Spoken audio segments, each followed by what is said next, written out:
The convent of San Francisco was the religious epicenter of the city of Valladolid, from its construction at the end of the 13th century until its demolition, to the ecclesiastical confiscation of Mendizábal in 1836. The devotion to the Franciscans by a large part of society made this convent a preferred destination for burial, particularly among the powerful aristocratic class who built their funeral chapels there. Hundreds of important people were buried in them and found their eternal rest there, including Christopher Columbus and Irish Prince Red Hugh O'Donnell. We know this information thanks to two unique documents.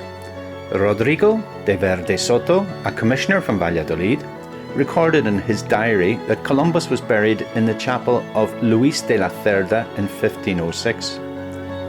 A century later, in 1602, the hero Hugh O'Donnell was buried in the chapter house, according to the biography written by the historian Louis O'Clery a few years later. And we know that both spaces were the same, but where in the convent was this chapel? We're going to take a tour through different historical documents, many of them kept in the Municipal Archive of Valladolid, which will allow us to locate exactly where the missing Chapel of Wonders would currently be, in which our two protagonists were buried.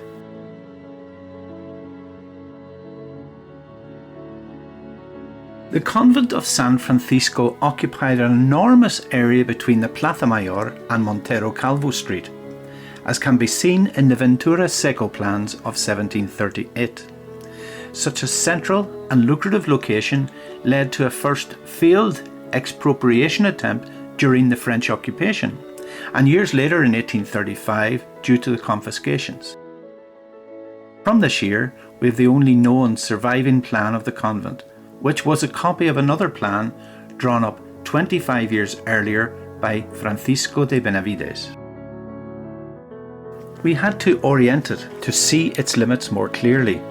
Ferrari Street to the north, at that time a winding Duque de la Victoria to the east, Montero Calvo to the south, and Santiago Street to the west, until it reached the Plaza Mayor. This plan is very schematic. In black, the areas outside the convent are indicated. In striped lines is the sacred area made up of the church and the chapels, and in grey are the rest of the religious rooms and the orchard. Let's now focus on the sacred area of the convent. The main cloister can be clearly appreciated, and we know from a manuscript by a 17th century friar, Matias de Sobremonte, that the church leaned on its walkway. This friar described the church had a body of 140 by 45 feet divided into 5 sections, to which was added a main sanctuary with 2 other sections. Behind it, there was a sacristy 26 feet up to the street, which allows us to see the complete shape of the church.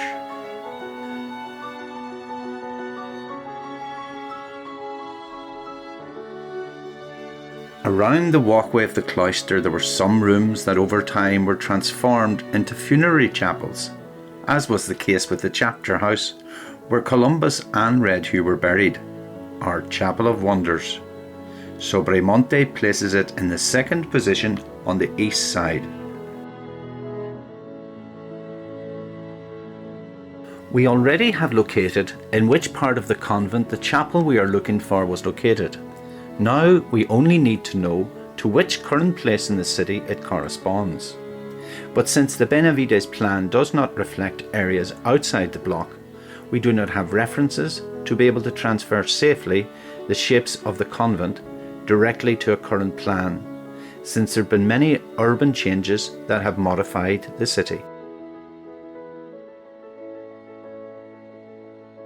Throughout history, the streets of Valladolid have undergone many transformations, openings, widenings, alignments, so we first need to know what changes have occurred in the streets surrounding the convent, and for this we need a plan that is complete and from a period close to Benavides' plan, to be able to find those references that we're missing.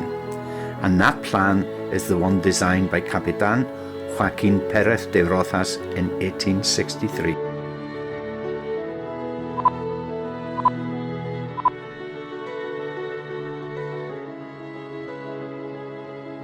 This was the first plan of the city drawn up using modern topographical methods, just half a century later than the original plan of the convent drawn by Benavides. In it we can see Constitución Street, which was opened in those years, as well as Menéndez Pelayo Street, and also the recently aligned sidewalk footpath of the even numbers of Duque de la Victoria. But there were still years to go before the first section of Santiago Street was widened.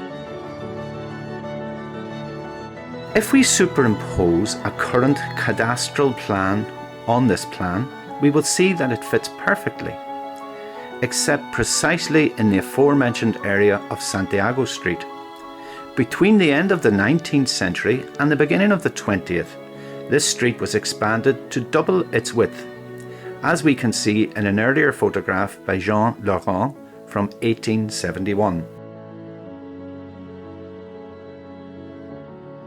Once we have found valid external references, we can then match the Benavides plan with a current cadastral plan, and the coincidence is surprisingly exact. We discover a large number of coincidental elements, such as facades and party walls, which continue to exist even today.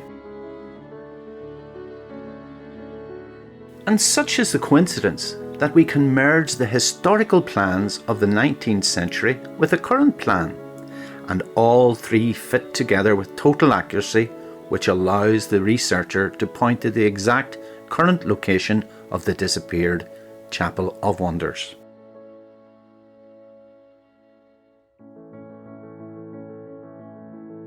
But not only this chapel, also we can match quite closely a church floor and this convent area based on the descriptions of the friar Matías de Sobremonte. Once it became possible to delineate the area of the chapel that coincided with Constitution Street, permits were requested for the archaeological works that could confirm the hypothesis. These began on the 18th of May in 2020.